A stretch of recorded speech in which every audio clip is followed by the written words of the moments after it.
final quad. In lane number 1, that's the real deal, Mick Steele.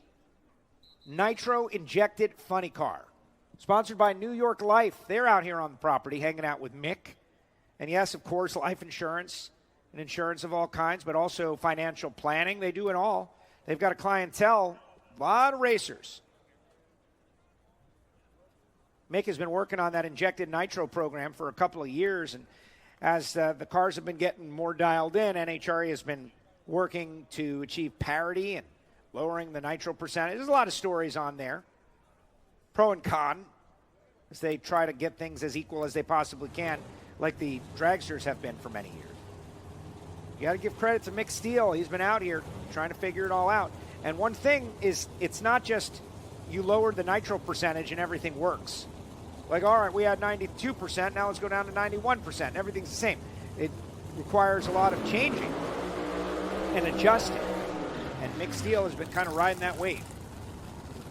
There's several other cars that are out there. The word on the street is that there are 4 or 5 other injected nitro funny cars that want to be here. And they're just kind of waiting for it to settle out. I talked to Mick a little bit earlier, and he said, help, is what he said. If you were reading between the lines, him being the only guy out here with the injected nitro combination, all the learning is happening a lot slower.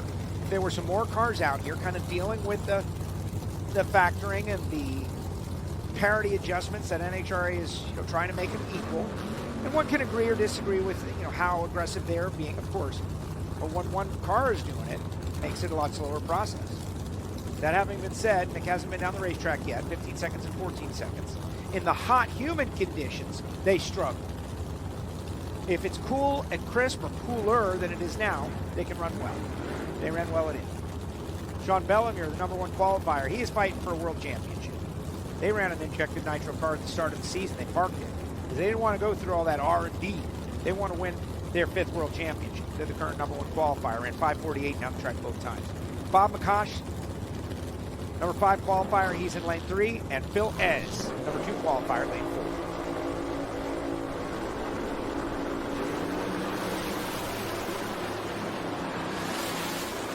There we go. 5:43.7, the Killer Bees with a big step forward, and that's what it's all about. Sean Bellemere lowers the boom here in Q3. Phil Ez steps up as well, 5:46.9. Sean Bellemere, Phil Ez, your 1 and 2 qualifier, 5:52.2, 2:57 for Mick Steele. Mick Steele gets down the racetrack and moves into the top half of the field as the number 3 qualifier. Big run for Mick Steele. And then Bob McCosh with a 5:59.2, 2:60.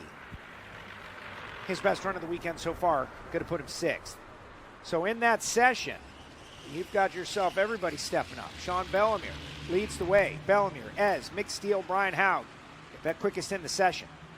Overall, Sean Bellemere, Phil Ez, number 2, Mick Steele, number 3, Brian Haug, number 4, Chip Beverett, Bob McCosh, Melinda King, and Bruce Mullins, rounding out the top 8.